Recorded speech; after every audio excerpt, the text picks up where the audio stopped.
వాసుదేవ ఎకిరాల కులాంబోధి విధుమానందరూపిణం అనంతార్యతనూజాతం కృష్ణం వందే జగద్గురుం. Master గారి centenary సెలబ్రేషన్స్లో భాగంగా నిర్వహించబడుతున్నటువంటి ఈ గ్రంథగోష్ఠిలో నేను నారద భక్తి సూత్రాలు అనే పుస్తకం గురించి చెప్పబోతున్నాను. నారద భక్తి సూత్రాలు మాస్టర్ గారిచే చివరిసారిగా ఇవ్వబడినటువంటి ప్రసంగం. ఈ నారద భక్తి సూత్రాల్లో 24 సూత్రాలు మాస్టర్ గారు ప్రవచించారు. 24 సూత్రాల గురించి ఈ పుస్తకంలో వివరించబడింది. ఇందులో మొదటి 14 సూత్రాల్లో భక్తి అంటే ఏమిటి, భక్తుడు అనేవాడు ఏ విధంగా ఉండాలి అనేది వివరించబడింది. తరువాత 10 సూత్రాల్లో మరి ఆ భక్తి మనకి అలవడాలి అంటే ఏ విధంగా మనము ఏం చేయాలి అనేదాన్ని వివరించారు. శ్రీ వ్యాసుల వారు వారి గురువైన నారదుల వారి నుంచి భక్తినే ఉపదేశంగా పొంది ఆ భక్తిని నారద భక్తి సూత్రాలుగా ప్రపంచానికి అందించారు. ఆ నారద భక్తి సూత్రాలని మాస్టర్ గారు మనకి వివరించారు. ఈ నారద భక్తి సూత్రాల్లో ప్రతి సూత్రంలో ఉన్న ప్రతి పదానికి అర్థాన్ని చెప్తూ ప్రతి పదానికి కూడా మాస్టర్ గారు ఎగ్జాంపుల్స్ ద్వారా మనకి అర్థమయ్యే విధంగా వివరించారు. ఆ ఎగ్జాంపుల్స్ చూడడం ద్వారా ఆ ప్రతి సూత్రాన్ని కూడా మన జీవితంలో ఎక్కడ ఏ విధంగా అప్లై చేసుకోవాలి అనేది మనకి చాలా వివరంగా తెలుస్తుంది. ఈ నారద భక్తి సూత్రాలు అనేది చాలా అద్భుతమైన పుస్తకం. ఎవరైతే అంతర్యామికి దగ్గరగా ఉండాలి అని అనుకున్నారో వారు మాత్రమే నారద భక్తి సూత్రాలు చదవాలి అని మాస్టర్ గారు చెప్పారు. భక్తి అంటే ఏమిటి అనేదాన్ని నారదుల వారు వివరించారు. భక్తి అంటే ఏమిటి అంటే మనం జనరల్గా భక్తి అంటే ఏమనుకుంటాం, పూజ చేయడం, ఏ యాత్రలకు వెళ్ళడం, ఏ లలిత విష్ణు చదవడం, దీన్ని భక్తి అనుకుంటాం. ఎంతసేపు చేయగలం ఈ భక్తి అనేదాన్ని? రోజులో 1 గంట, 2 గంటలు, 3 గంటలు, లేకపోతే వారంలో ఒక రోజు, ఈ విధంగా చేయడానికి భక్తి అనుకుంటాం. ఇలా మనం అనుకునేది భక్తి కానే కాదు అని కరాఖండిగా చెప్పారు నారదుల వారు. మరి నారదుల వారు చెప్పిన భక్తి అంటే ఏమిటి అంటే, భక్తి అంటే పరమ ప్రేమ స్వరూపం అన్నారు మాస్టర్ గారు, నారదుల వారు. మరి పరమ ప్రేమ అంటే ఏమిటి అంటే దానికి మాస్టర్ గారు మనకి బోలెడని ఎగ్జాంపుల్స్ ద్వారా ఆ పరమ ప్రేమని వివరించారు. పరమ ప్రేమ అంటే ఏమిటి అంటే మనం ఏ పని అయితే చేస్తున్నామో, ఎవరి కోసం అయితే చేస్తున్నామో వారిలో అంతర్యామిని చూస్తూ, ఆ పనిలో అంతర్యామిని చూస్తూ ఆ పనిని వారికి సమర్పణగా చేసుకున్నప్పుడు, ప్రేమతో సమర్పణగా చేసుకున్నప్పుడు అది పరమ ప్రేమ అవుతుంది అని చెప్పారు మాస్టర్ గారు. ఆ పరమ ప్రేమ స్వరూపమే భక్తి అవుతుంది. అయితే ఈ భక్తి అనేది మనము ఏ 1 గంటో 2 గంటలో చూపించేది కాదు. మన జీవిత కాలంలో మన 24 గంటల దినచర్యనే భక్తిగా సమర్పించవచ్చు అని చెప్పారు నారదుల వారు. మరి అది ఎలా పాసిబుల్ అవుతుంది మన నిజ జీవితంలో అనేది మనకి మాస్టర్ గారు క్లియర్గా ఎగ్జాంపుల్స్ కూడా వివరించారు. వాటిని గురించి మనం తెలుసుకుందాం. మొదటి సూత్రంలో నారదుల వారు ఏం చెప్పారు అంటే, అథాతో భక్తి వ్యాఖ్యాస్యామః అంటే ఇటుపైన భక్తిని గురించి నేర్చుకుందాం ఇక నుండి. మరి ఇటుపైన అంటే ఎటుపైన అంటే దీనికి ఒక ఎగ్జాంపుల్ ఇచ్చారు మాస్టర్ గారు. మాస్టర్ గారి దగ్గరికి ఒక 2 పేరెంట్స్ వెండి కంచెలు తీసుకొని వారి బాబుని తీసుకొని వచ్చారు. మాస్టర్ గారిని అడిగారు, మాస్టర్ గారు మా బాబుకి వెండి కంచెలు అన్నం తినిపిద్దాం అనుకుంటున్నాము, ఏ రోజు మంచి రోజు చెప్పండి అని. దానికి మాస్టర్ గారు ఏమన్నారంటే, నువ్వు ఈరోజు వెండి కంచెలు తీసుకున్నావు కాబట్టి ఈరోజే మంచి రోజు, ఈ రోజు నుంచే వాడికి అందులో అన్నం తినడం మొదలుపెట్టు. ఈరోజు మంచి రోజు కాబట్టి నువ్వు వెండి కంచెం కొన్నావు, ఈరోజు నీకు మంచి రోజు కాకపోతే ఆ వెండి కంచెం అమ్ముకునేవాడివి అని అన్నారన్నమాట. దీని నుంచి మాస్టర్ గారు ఏం చెప్పేవారు అంటే, ఏ మంచి పని, ఏ సత్కార్యమైనా సరే, ఏ మంచి గ్రంథం చదువుకున్నా సరే దానికి తిథి వార నక్షత్రాలు చూడొద్దు. మంచిది అని అనుకున్నప్పుడు ఆ క్షణం నుండే మొదలు పెట్టాలి అని చెప్పారు మాస్టర్ గారు. ఎప్పుడైనా సరే మనం ఏ సత్కార్యమైనా ఏదైనా చేయాలి అనుకున్నప్పుడు ఇది చాలా కష్టం, ఇది నేను చేయలేను, ఇది మన వల్ల కాదు అని అనుకుంటున్నాము అంటే నువ్వు భక్తి మార్గంలో నడవడానికి ఇంకా కొన్ని జన్మలు పడుతుంది అని చెప్పారు మాస్టర్ గారు. మరి పరమ ప్రేమ రూప, మరి పరమ ప్రేమ అంటే ఏమిటి అనడానికి మాస్టర్ గారు ఎగ్జాంపుల్ ఇచ్చారు. ఒక 2 పేరెంట్స్ వారి బాబుని తీసుకొని బోట్లో ఒక నదిలో షికారుకి వెళ్తూ ఉన్నప్పుడు ఆ బాబుని ఆడించడానికి ఆ తండ్రి ఏం చేశాడు అంటే ఇలా నదిలో పట్టుకొని వాడి కాళ్ళు నీళ్ళలో తడిచేలా ఇలా పట్టుకొని ఆడిస్తూ ఉన్నప్పుడు ఒక మొసలి ఆ బాబు కాళ్ళను పట్టుకుంది. ఇది నిజంగా జరిగిన సన్నివేశం. బాబు కాళ్ళను మొసలి లాగేస్తుంది. వీరు ఇంకా పైకి లాగుతున్నారు బాబుని. ఆ నీళ్ళలో మొసలి స్థానబలం ఎక్కువ కాబట్టి ఇంకా ఇంకా కిందకి లాగుతూ ఉంటే వీరికి పట్టు అనేది జారిపోతుంది. ఇంకా ఇంకా బాబు కిందకి వెళ్ళిపోతున్నాడు. మొసలి ఆ బాబు తల వరకు కూడా ఆ బాబు శరీరం అనేది మొసలి నోట్లోకి వెళ్ళినప్పుడు వీళ్ళు ఏం చేశారంటే ఆ బాబును వదిలేశారు. అది పరమ ప్రేమ కాదు అని చెప్పారు మాస్టర్ గారు. ఇంకొక ఎగ్జాంపుల్ ఏమిచ్చారు అంటే వారి వీధిలోనే గుంటూరులో ఉన్నప్పుడు ఒక ముసలమ్మ వారి కొడుకును అంతకుముందు చాలా ప్రేమగా పెంచిందంట. అతని కొడుకు పెళ్ళైన తర్వాత ఈవిడ ఇల్లు తిరిగితే ఆ కొడుకుని శాపనార్థాలు పెట్టడం మొదలుపెట్టిందంట. అతను పెళ్ళైపోయింది, వాడు నా మాట వినట్లేదు, నా భార్య మాటే వింటున్నాడు, తన భార్య మాటే వింటున్నాడు అని. దానికి మాస్టర్ గారు ఏం చెప్పారు అంటే అది ప్రేమ కాదు, పెళ్ళైన తర్వాత భార్య మాట వింటే తప్పే ఉంది, పక్కింటి ఆవిడ మాట వింటే తప్పు కానీ అని ఒక చొరక వేశారు. కాబట్టి అలాంటి ప్రేమ పరమ ప్రేమ కాదు అని చెప్పారు మాస్టర్ గారు. మరి పరమ ప్రేమ అనేది ఏ విధంగా ఉంటుంది అంటే పరమ ప్రేమ అనేది అమృత స్వరూపమైనది. అంటే దానికి మార్పు లేనిది, మృతి లేనిది. అంటే ఫస్ట్ ఒకళ్ళ మీద ఏ విధమైన అభిప్రాయం ఉంటుందో చివరి వరకు కూడా అదే విధమైన అభిప్రాయం ఉంటుంది. ఆ ప్రేమ అనేది మారదు అని చెప్పారు మాస్టర్ గారు. దీనికి మనకు ఒక ఎగ్జాంపుల్ ఇచ్చారు మాస్టర్ గారు. మనకి భారవి గారి గురించి వినే ఉంటాం. ఆయన ఒక పెద్ద కవి. ఆయన గురించి ఆయన చిన్నప్పుడు స్టార్టింగ్లో బాగా కవితలు రాసేవాళ్ళు. రాస్తూ ఉంటే ఊళ్ళో అందరూ కూడా మెచ్చుకునేవాళ్ళు. మెచ్చుకుంటూ వారి తండ్రి గారి దగ్గరకు వచ్చి ఇలా మీ బాబు చాలా బాగా కవితలు రాస్తున్నాడండి, చాలా వృద్ధిలోకి వస్తాడు అని అంటే ఆయన వాడి మోన్లేండి, వాడు చిన్నవాడు, వాడికి ఏం తెలుసు, ఈ విధంగా అంటూ ఉండేవాడు. ఇది వింటూ భారవి గారు చూస్తూ ఉన్నప్పుడు ఆయన ఎందుకు నా తండ్రి ఇలా అందరూ మెచ్చుకుంటున్నారు, ఆయన మాత్రం మెచ్చుకోవట్లేదు, ఆయనకి నేను వృద్ధిలోకి రావడం ఇష్టం లేదు, ఆయనకి చాలా కుళ్ళుగా ఉంది నేను పైకి రావడం అని ఏం చేశారు అంటే ఈయనను చంపేద్దాము అని నిర్ణయించుకొని ఆయన భోజనం చేస్తున్నప్పుడు ఒక పెద్ద రాయి పట్టుకొని అటక మీద నుంచొని ఆ రాయి ఆయన తల మీద పడేటట్టుగా కూర్చొని భోజనం చేసేటప్పుడు ఆ తల మీద వేసి చంపేద్దాము అని అలా కూర్చున్నప్పుడు వాళ్ళ అమ్మగారు వాళ్ళ నాన్నగారి మధ్య జరిగిన సంభాషణ అనేది వింటున్నారు. వాళ్ళ అమ్మ అడుగుతున్నారు వాళ్ళ నాన్నగారిని, మన పిల్లవాడిని అందరూ మెచ్చుకుంటున్నారు కదా, మరి మీరు ఎందుకు వాడికి డెవలప్ కావాలి అని చెప్పేసి మన పిల్లవాడు వృద్ధిలోకి రావాలని మీరు ఎంకరేజ్ చేయట్లేదు, ఎవరు మెచ్చుకున్నా సరే వాడికి ఏం తెలియదు అని అలా ఆ విధంగా ఎందుకు అంటున్నారు, మన పిల్లవాడిని మనం మెచ్చుకోవాలి కదా అని అంటే ఆ తండ్రి చెప్పారనమాట ఆవిడతో, మన పిల్లవాడిని మనం మెచ్చుకోకూడదు, అందరూ మెచ్చుకునేలా మనం చెయ్యాలి. ఏ పిల్లవాడైతే మూర్ఖుడు చేతగాని వాడు ఉంటాడో వాడిని మాత్రమే వాడి తల్లిదండ్రులు మెచ్చుకుంటారు, బాగా తెలివిగల వాడిని ఊరందరూ మెచ్చుకుంటారు. ఆ విధంగా ఉండేటట్టు వాళ్ళ పిల్లవాడిని చెయ్యాలి కానీ తల్లిదండ్రులు మెచ్చుకోకూడదు. వాడు వృద్ధిలోకి వస్తుంటే నాకు చాలా ఆనందంగా ఉంది, అది వింటూ ఉంటే నాకు ఆనందంగా ఉంది, కానీ మనం మెచ్చుకోకూడదు అని చెప్పారన్నమాట. ఇది విని ఆ పైన నుంచున్న భారవి గారికి చాలా బాధపడి వచ్చి కిందకి దిగి వాళ్ళ నాన్నగారికి కాళ్ళు పట్టుకొని క్షమించండి నాన్న, ఏ విధంగా చేశాను నేను ఇలా అనుకున్నాను అంటే వాళ్ళ తండ్రి గారు పోన్లే నాన్న నీ తెలియక చేశా అని చెప్తున్నావు కదా, పర్వాలేదులే అన్నారు. లేదు దీనికి నేను శిక్ష అనుభవించాల్సిందే, నాకు పనిష్మెంట్ ఇవ్వండి అన్నారు. ఏం పర్వాలేదన్నా వెళ్ళలేదు. సరే నువ్వు ఒక 4 రోజులు మీ అత్తగారింటికి వెళ్ళి ఉండు అని అన్నారు. అప్పుడు భారవి గారు అనుకున్నారు అది పనిష్మెంట్ ఎలా అవుతుంది, అత్తగారింటికి వెళ్ళడం అనేది ఒక మర్యాద కదా, అది పనిష్మెంట్ ఎలా అవుతుంది. సరే నాన్నగారు నా మీద ప్రేమతో అలా చెప్పారు, సరే ఆయన చెప్పినట్టు చేద్దామనుకుంటూ వెళ్ళారు.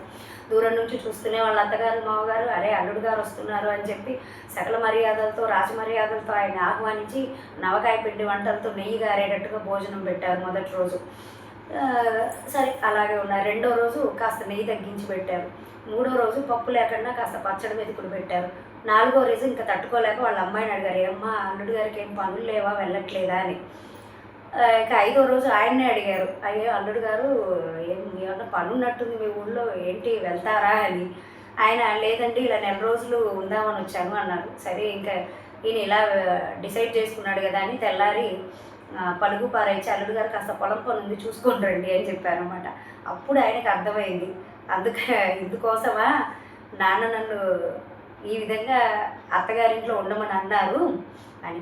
అలా మొదటి రోజు ఉన్న ఇంప్రెషన్ అనేది తర్వాత తర్వాత తగ్గిపోతుంది. దాన్ని పరమ ప్రేమ అని అనకూడదు. అలాంటివి ఆ విధంగా ఉండకూడదు. అమృత స్వరూపము అంటే మార్పు లేకుండా ఉండాలి. మొదట ఎలా ఉన్నామో తర్వాత కూడా అదే విధంగా ఉండాలి అని చెప్పారు మాస్టర్ గారు. ఇలా భక్తి మార్గంలో నడిచేవాడు ఏ విధంగా ఉండాలి అంటే సిద్ధుడు, అమృతుడు, తృప్తుడుగా ఉండాలి అని చెప్పారు నారదు వారు. మరి సిద్ధుడు అంటే ఏ విధంగా ఉండాలి అనే దానికి ఒక ఎగ్జాంపుల్ ఇచ్చారు మన మాస్టర్ గారు. ఒక 5గురు వ్యక్తులు తపస్సు చేశారంట అమ్మవారి కోసం. ఆ లక్ష్మీదేవి ప్రసన్నమైందట. ప్రసన్నమైనప్పుడు మొదటివాడేమో నాకు పెసరట్టు కావాలి అని అడిగాడట. రెండోవాడు నాకు ఒక బస్తా పెసలు కావాలని అడిగాడట. మూడోవాడు ఆ బస్తా పెసలు పండించుకోవడానికి పొలం కావాలి అని అడిగాడట. నాలుగోవాడు అమ్మ వీడు ఇంకా దరిద్రుడు, అమ్మ నువ్వు వచ్చి మా ఇంట్లోనే ఉండు అన్నాడట. అంటే ఎవరికీ అక్కర్లేదు, నా దగ్గరే ఉండు అని. ఆవిడ బాబు ఇలా 5వ వాడు ఉన్నాడు, వాడికి వరం ఇచ్చి వస్తానని చెప్పేసి వచ్చేసిందంట. ఆ 5వ వాడి దగ్గరికి వచ్చి ఇలా నువ్వు ఏం కావాలి అని అడిగితే అసలు నిన్ను నాకేమి వద్దమ్మా అన్నాడు. లేదు నువ్వు కూడా తపస్సు చేసావు కదా, నీకేం వరం కావాలో కోరుకోనంటే నిన్ను చూసిన తర్వాత ఇంకా కావాల్సింది ఏమైనా ఉంది అని అనిపిస్తే అది నీ దరిద్రమే కానీ నా దరిద్రం కాదమ్మా అని అన్నాడంట. ఆ విధంగా సిద్ధుడు అనేవాడికి కావలసింది ఏమీ ఉండదు అని చెప్పారు మాస్టర్ గారు. అలా అని వాడు బట్టలు కట్టుకోడు, అన్నం తినడా అంటే ఆ మార్గంలో వెళ్ళేవాడికి అతనికి ఏం కావాలో అది ఆటోమేటిక్గా వస్తుంది. కానీ ఇదే కావాలి అని పట్టుబట్టుకొని కూర్చోడు. ఈ విధంగా ఉంటుంది అని చెప్పారు మాస్టర్ గారు. అమృతుడు అంటే ఎవరిని గురించి ఏ రకమైన భావనలు ఉండవు. అంటే అతను మొదట్లో ఏ విధంగా ఉంటాడో అతను క్యారెక్టర్ మారినా సరే ఆ భావన అనేది పోదు, అదే విధంగా ఉంటుంది అన్నారు. దీనికి ఎగ్జాంపుల్ ఏం చెప్పారంటే మాస్టర్ గారు, యూనివర్సిటీలో 2 ఫ్రెండ్స్ ఉంటే ఒక ఫ్రెండ్ కానీ ఇంకొక అతనితో సినిమాకి వెళ్ళాడు అనుకోండి. వెళితే ఈ ఫస్ట్ ఉన్నతను అతను వెళ్ళాడు కాబట్టి ఇతను నా ఫ్రెండ్ కాదు అని విధంగా అనుకున్నాడు అనుకోండి. అప్పుడు వారి మధ్య ఉన్నది స్నేహం కాదు, ప్రేమ కాదు. ఎందుకని అంటే ఎలా ఉన్నా సరే, ఎవరితో ఉన్నా సరే మన ఫ్రెండ్షిప్ అనేది మారకూడదు, మన ప్రేమ అనేది మారకూడదు. అంటే అవతలి వాళ్ళ క్యారెక్టర్ని బట్టి మన భావం మారకూడదు. మన రెస్పాన్సిబిలిటీ ఏమిటో, మన ప్రేమ ఏమిటో చూపించాలి అన్నారు. చాలామంది ఏమంటారు అంటే మా అత్తగారు ఇలాంటిది కాబట్టి నేను ఈ విధంగా ఉన్నాను, మా భర్త ఇలాంటి వాడు కాబట్టి నేను ఈ విధంగా ఉన్నావా అనుకుంటే అది భక్తి మార్గంలోకి వెళ్ళే పద్ధతి కాదు, అది పరమ ప్రేమ కాదు అన్నారు. వారి క్యారెక్టర్ని బట్టి మన స్వరూపం మారకూడదు. మనం ఏ విధంగా ఉండాలో ఆ విధంగానే ఉండాలి. అప్పుడు అది అమృత స్వరూపమైనది. వాళ్ళు ఆ భక్తి మార్గంలోకి వెళ్ళేవాళ్ళు అమృతుడుగా ఉండాలి అని చెప్పారు మాస్టర్ గారు. తృప్తుడు అంటే ఏ విధమైన కండిషన్లో ఎలా ఉన్నా అంటే ఈరోజు పంచపక్ష పరమాన్నాలు దొరికినా తృప్తిగానే ఉంటాడు, రేపు ఆవకాయ పచ్చడితో తిన్నా కూడా తృప్తిగానే ఉంటాడు. ఎటువంటి కండిషన్లో అయినా ఏది దొరికితే దానితో తృప్తి పడతాడు, కానీ ఇది కావాలి అని కండిషన్ పెట్టుకోడు. మాస్టర్ గారు చెప్పారు అంటే వాడు బట్ట కట్టుకోవడానికి బట్ట కట్టుకుంటాడు, చెప్పులు వేసుకుంటాడు. ఎండ నుంచి రక్షణ కోసం చెప్పులు వేసుకోవాలి, కానీ ఫలానా కంపెనీ చెప్పులు ఇదే కావాలి అని అతనికి కోరిక ఉండదు. బట్టలు వేసుకోవడానికి ఇదే కంపెనీ బట్టలు కావాలి, ఇవే వేసుకోవాలని ఉన్న శరీరాన్ని రక్షణ చేసుకోవడానికి బట్టలు వేసుకోవాలి, కానీ ఆడంబరాలకు పోయేవాడు భక్తి మార్గానికి పనికిరాడు అని ఖరాఖండిగా చెప్పారు నారదుల వారు. దీనికి ఒక ఎగ్జాంపుల్ ఏం చెప్పారంటే మాస్టర్ గారు, చెస్టర్సన్ అనే కవి ఉండేవాళ్ళు అనమాట. చెస్టర్సన్ అనే కవి వాళ్ళ ఊర్లో ఒకసారి వరదలు వచ్చినప్పుడు ఆయన ఊర్లో లేరు, వేరే ఊరికి వెళ్ళారు. అప్పుడు ఒక 1 వీక్ పాటు ఇళ్ళ మధ్యలో ఆ రోడ్ల మీదకి ఇళ్ళలోకి వాటర్ వచ్చి చాలా ఇబ్బంది పడ్డారట. ఆయన రాగానే వెంటనే అందరూ కలిసి ఇలా వచ్చాయండి, ఈ విధంగా ఉన్నాయి, చాలా ఇబ్బంది పడ్డామని చెప్తే ఆయన ఏమన్నారంటే ప్రతి దాన్ని కూడా పాజిటివ్గా తీసుకోవాలి. నేను కనుక ఉంటే వాటిలో ఒక పడవేసుకొని ఇస్తూ వెనిస్ నగరంలో ఉన్నట్టు ఫీల్ అయ్యేవాడిని. ఆ వెనిస్ నగరంలో ఒక వీధికి వెళ్ళడానికి కూడా చిన్న బోట్లు ఉంటాయన్నమాట. అలా ఉన్నట్టు ఫీల్ అయ్యేవాడిని. దాన్ని కూడా మనం తృప్తిగా అనుభవించాలి, ఎంజాయ్ చేయాలి, కానీ ఆ విధంగా బాధపడకూడదు అని చెప్పారనమాట ఆయన. ఈ విధంగా భక్తి మార్గంలోకి వెళ్ళే వాళ్ళకి ఈ లక్షణాలన్నీ కూడా అలవడుతూ ఉంటాయి. భక్తుడు అనేవాడు నా శోచతి, నా ద్వేష్టి, నా రమతే, నా ఉత్సాహి అంటే శోకించడు, ద్వేషించడు, ఏడవడు. నా ఉత్సాహి అంటే ఎప్పటికీ ఉత్సాహంగానే ఉంటాడు. ఒకసారి ఉత్సాహంగా ఉండడం, ఒకసారి ఉత్సాహంగా ఉండకపోవడం అనేది ఉండదు. ఎవరి మీద కూడా ద్వేషం ఉండదు. ఎట్టి పరిస్థితుల్లోనూ ఎన్ని కష్టాలు వచ్చినా కూడా ఏ విధమైన సిచ్యువేషన్స్లో కూడా అతన్ని శోకించడం అనేది జరగదు. దీనికి ఎగ్జాంపుల్ ఏం చెప్పారంటే మాస్టర్ గారు మనకి వైకుంఠంలో ఉన్న జయ విజయుల గురించి చెప్పారు. సనక సనందనాథులు వచ్చి వారిని శపించినప్పుడు, మనకి ఈ కథ తెలుసు, మనం వింటూనే ఉంటాం భాగవతంలో. సనక సనందనాథులు వచ్చి వారిని శపించినప్పుడు వారిలో ఎటువంటి మార్పు లేదు. విష్ణుమూర్తి అన్నారట సనక సనందనాథులతో, వీరు మిమ్మల్ని జయ విజయుల గురించి వీరు మిమ్మల్ని అవమానించారు కాబట్టి వీరిని శపించవలసిందే అన్నారట. ఎందుకని ఆ మాట అన్నారు? ఆ సనక సనందనాథులు వారికి ఉన్న సహనం కోల్పోయి, వారికి ఉన్న అంటే కోపంతో ఆ సలక్షణాన్ని కోల్పోయి వారిని శపిద్దామని అనుకున్నారు. కాబట్టి వీరిని శపించడం వల్ల నష్టం ఎవరికి? వారికే జరుగుతుంది. ఎందుకంటే వీరు రాక్షసులై పుట్టడం వలన మళ్ళీ ఆ ఫలితం ఎవరికి వస్తుంది అంటే ఇబ్బంది ఎవరికి వస్తుంది? మళ్ళీ వాళ్ళ ఋషుల దగ్గరికే వస్తారు, ఆ ఋషుల్ని ఇబ్బంది పెడతారు, ఆ ప్రజల దగ్గరకు వస్తారు, అందరినీ ఇబ్బంది పెడతారు. వారి యజ్ఞాలు హోమాలు యాగాలు అనేది చేసుకోనివ్వరు. కాబట్టి వీళ్ళు రాక్షసులు అవ్వడం వల్ల ఇబ్బంది ఎవరికి? వారికే. కాబట్టి వారి కోపం వలన, వారి ద్వేషం వలన ఎవరికి నష్టం కలుగుతుంది అంటే మళ్ళీ ఆ ద్వేషం పెట్టుకున్న వాళ్ళకే నష్టం జరుగుతుంది, కానీ ఎదుటి వారికి ఎటువంటి ఇబ్బంది ఉండదు అని చెప్పారు మాస్టర్ గారు. కాబట్టి భక్తి మార్గంలో వెళ్ళేటటువంటి వాడికి ఈ ద్వేషాలు, కోపము ఇలాంటివేమీ ఉండవు అని చెప్పారు మనకి నారదులు వారు. భక్తి మార్గంలో వెళ్ళేవాళ్ళు నా వాంఛతి అంటే ఏమి కోరడు, ఏం కోరికలు ఉండవు. అంటే ఎటువంటివి ఇది కావాలని ఉండదా అని మనకి డౌట్ వస్తుంది. అంటే అది కావాలి అని అడగక ముందే అతనికి ఏం కావాలో అది అరేంజ్ అవుతుంది, ఆ ప్రకృతి అనేది అతనికి అరేంజ్ చేస్తుంది అని చెప్పారు మాస్టర్ గారు. ఆ మార్గంలో అతని సన్మార్గంలో వెళ్తూ ఉన్నాడు కాబట్టి, ఇప్పుడు అతను ఎవరితో మాట్లాడాలని అనుకున్నాడు అనుకోండి, ఆ మార్గంలో అతను వెళ్తూ ఉంటే అతనే ఎదురొస్తుంటాడు. ఈ విధంగా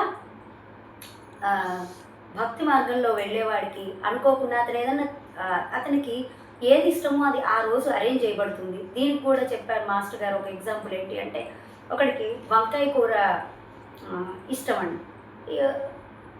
అతను ఏం చేశాడు? వంకాయలు తీసుకొచ్చాడు, అల్లం తీసుకొచ్చాడు, దానికి కావాల్సినవన్నీ తీసుకొచ్చాడు. కానీ ఆ రోజు ఆ భార్య వంకాయ కూర వండలేదు. ఏం చేశాడు? కొంచెం బోర్లేసి వెళ్ళిపోయాడు. అన్ని ఇంట్లో ఉన్నా కూడా అతనికి తినడానికి అనుకూలంగా లేదు.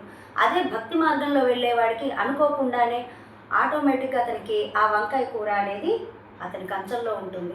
కోరుకోవాల్సిన పని లేదు, దానికోసం ఆరాట పడకూడదు, అది ఏం కావాలో అదే వస్తుంది. ఎప్పుడు అంటే మనం ఆ మార్గంలో వెళ్ళినప్పుడు. ఇటువంటి లక్షణాలు అనేది భక్తుడికి ఉండాలి అని నారదులు వారు చెప్పారు. దాన్ని మనకి మాస్టర్ గారు ఈ విధంగా ఎక్స్ప్లెయిన్ చేశారు. నా కామయ మాన అంటే భక్తి మార్గంలో వెళ్ళేవాడికి ఎటువంటి కోరికలు ఉండవు. మరి ఇటువంటి లక్షణాలన్నీ ఎవరికి ఉన్నాయి? ఇటువంటి లక్షణాలు కల భక్తులు ఉన్నారు అంటే ఉన్నారు అని చెప్పారు మాస్టర్ గారు. పరమ గురువులు ఉన్నారు, రామకృష్ణ పరమహంస వారు, రమణ మహర్షుల వారు, ప్రహ్లాదుడు, వీరందరినీ మాస్టర్ గారు ఎగ్జాంపుల్గా ఇచ్చారు. మనం ఇంకా ఎవరిని ఎగ్జాంపుల్గా చెప్పొచ్చు అంటే మన మాస్టర్ గారిని, మనకు తెలిసిన మాస్టర్ గారిని మనం ఎగ్జాంపుల్గా తీసుకోవచ్చు. మన ఈకే మాస్టర్ గారు, మన అనంతకృష్ణ మాస్టర్ గారు, వారి జీవితాల్లో చూస్తుంటాం. ఈ లక్షణాలన్నీ కూడా పోత పోసినట్టుగా ఉన్న రూపం వారు. కాబట్టి మనము వారిని చూస్తూ ఉండవచ్చు. నారదుల వారు ఈ లక్షణాలన్నీ కలిగిన వారు ఎవరు ఉన్నారంటే, అప్పుడు మనకి ఎవరిని ఎగ్జాంపుల్గా ఇచ్చారంటే బృందావనంలో గోపకులు, గోపికలు. వారి జీవితం మొత్తాన్ని కూడా ఆ కృష్ణుడికి భక్తిగా సమర్పణ చేశారు. అది ఎలా అనేది మాస్టర్ గారు ఒక ఎగ్జాంపుల్ ద్వారా మనకు వివరించారు. శ్రీకృష్ణుడు ఒకసారి ఉద్ధవుడు శ్రీకృష్ణుడి దగ్గరికి వచ్చారు. చాలా బాధగా తలపట్టుకొని ఉండి, ఏమిటి స్వామి అంటే, నాకు ఇలా తలనొప్పిగా ఉంది అన్నాడు. అప్పుడు ఉద్ధవుడికి డౌట్ వచ్చింది. స్వామి దేవుడు కదా, ఆయనకు కూడా తలనొప్పి వస్తుందా అనే డౌట్ మనసులో మెదిలిందంట. మరి ఎలా తగ్గుతుంది స్వామి అంటే, నేను బృందావనంలో ఉన్నప్పుడు వారు అక్కడ ఉండే బృందావనంలో ఉండే గోపికలు వారి కాళ్ళ కింద మట్టి తీసి నా తలకి కట్టు కడితే అది తగ్గిపోయేది అని చెప్పారట. మరి ఇప్పుడేం చేయమంటారు స్వామి అంటే, ఎవరు భక్తి కలవారు ఎవరైనా ఉంటే వారి కాళ్ళ కింద మట్టి తెచ్చి తల మీద పెడితే ఆ తలనొప్పి తగ్గిపోతుంది అని చెప్పారట. మరి డౌట్ వచ్చింది, కొంపతీసి ఏం కాదు కదా అని అనుకున్నాడట. మరి ఆ కాలు కింద ఆ భక్తి గల వారి కాలు కింద మట్టి కోసమని ఏం చేశారు, ఆయన అష్టమహిషుల దగ్గరికి వెళ్ళి ఇలా స్వామివారికి తలనొప్పి వస్తుందంట, మీ కాలు కింద మట్టి తీయండి, మట్టి ఇవ్వండి అంటే కొంతమంది బయట నుంచి బయటనే ఆయన తోసేసి తలిపేసుకున్నారు. ఇంకొంతమంది ఇంకా నయం, నా కాలు కింద మట్టిస్తానా అంటే నేనేమైపోవాలి అన్నట. స్వామి తలనొప్పి వస్తుంది అంటే పోతే పోని వాడు పోతే పోయాడు కానీ నా కాలు కింద మట్టిస్తే నేనేమైపోవాలి అని అన్నారట. ఈ ఈ విధంగా ఆయన పిల్లలు బంధువులు అందరి దగ్గరికి ఎవరి దగ్గరికి వెళ్ళినా కూడా ఆయనకి వారి కాలు కింద మట్టి అనేది ఇవ్వలేదు. ఇదే విషయం వచ్చి స్వామికి చెప్పారు ఉద్ధవుడు. స్వామి అన్నారు, ఇది రహస్యం అని చెప్పాను కదా, నువ్వు నా పరువు తీస్తే అందరికీ చెప్పావు కదా అంటే, సరే దీనికి మార్గం ఏంటో చెప్పండి స్వామి అని అన్నారు. అంటే బృందావనం నుంచి ఆ తట్ట పట్టుకొని ఆ గోపికలు పాలు పెరుగు అమ్మడానికి ఇక్కడికి వస్తూ ఉంటారు. వస్తూ ఉన్నప్పుడు నువ్వు వారి దగ్గరికి వెళ్ళి ఈ విషయం చెప్పి వారి కాలు కింద మట్టి తీసి ఇమ్మని చెప్పు, ఇస్తారు వారు అని అన్నారు. అలాగే ఉద్ధవుడు వెళ్తూ ఉంటే అలాగే ఒక ముసలావిడ బృందావనం నుంచి ఇలా తట్ట మీద పాలు పెరుగు పెట్టుకొని వస్తున్నప్పుడు ఈ విధంగా విషయం చెప్పారు ఉద్ధవుడు. ఇలా కృష్ణయ్యకి ఇలా తలనొప్పి వస్తుంది, ఇలా మీ కాలు కింద మట్టి తీసుకురమ్మన్నారని చెప్పారు. ఆవిడ వెంటనే తట్ట పక్కన పెట్టేసి ఆవిడ కాలు కింద మట్టి తీసి, చాలా నాయన ఎంత కావాలో అంత తీసుకొని ఇస్తుంటే, ఇదేమిట్రా ఇంత నిరక్షరాసుల్లాగా ఉంది, వెంటనే తీసి ఇచ్చింది అనుకున్నాడు ఉద్ధవుడు. ఈమెకేం తెలియని దానిలాగా ఉంది అని. అమ్మ మరి నీ కాలు కింద మట్టిస్తున్నావు, నీకు ఏమన్నా అవుతుంది, నీకు ఏమన్నా పాపం తగులుతుందని అనుకోలేదా అని అంటే ఆవిడ అన్నదంట, స్వామి తలనొప్పితో బాధపడుతున్నా అంటే నాకు పాపం తగ్గుతుంది అంటావేంటయ్యా, నాకు పాపం తగిలితే తగిలింది, పోతే పోయింది, ఆయన తలనొప్పి తగ్గుతుంది కదా అని తీసి ఇచ్చిందంట. అప్పుడు అర్థమైంది ఉద్ధవుడికి వారి ఎందుకు వారి దగ్గరికి వెళ్ళమన్నారు అని.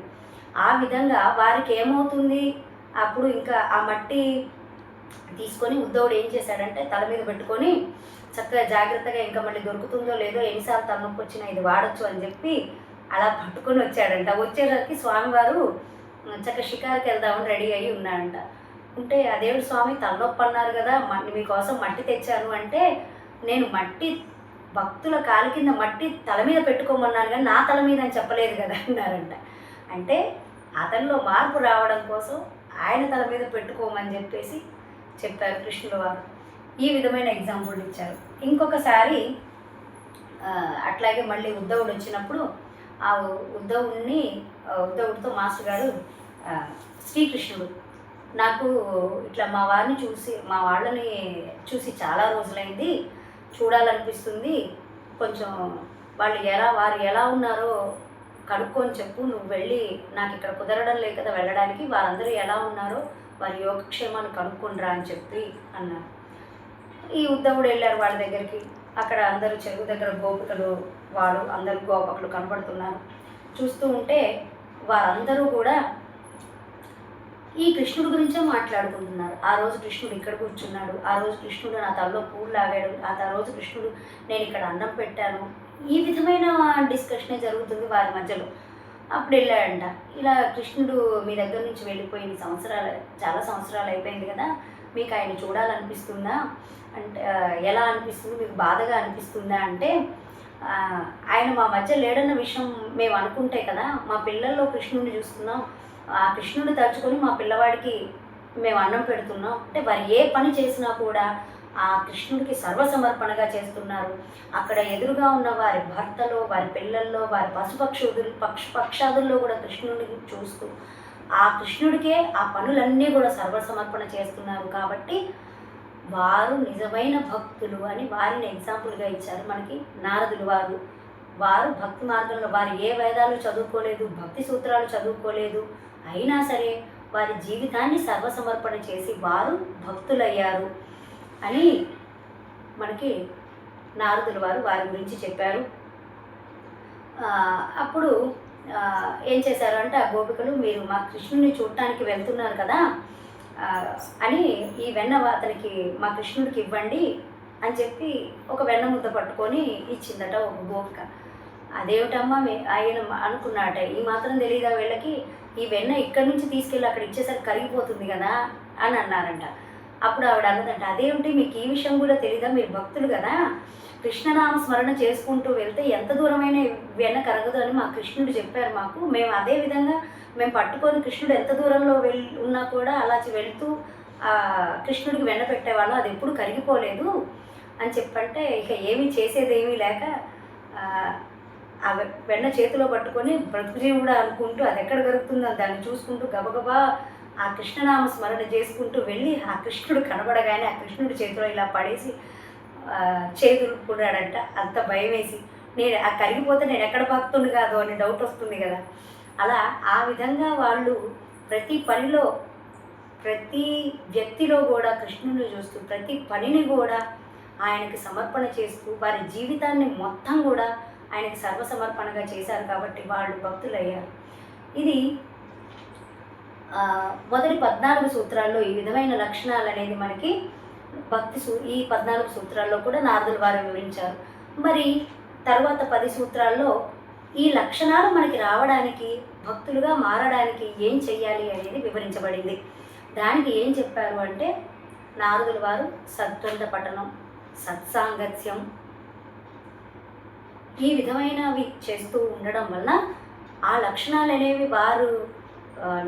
అనేవి మనం తలుచుకుంటూ ఉండడం వలన ఆ లక్షణాలు అనేవి మనకు కూడా అలవడే అవకాశం ఉంటుంది. మనం కూడా భక్తి మార్గంలోకి వెళ్ళడానికి అవకాశం అనేది దొరుకుతుంది, ఆ ఆచరణ అనేది లభిస్తుంది అనేది చెప్పారు.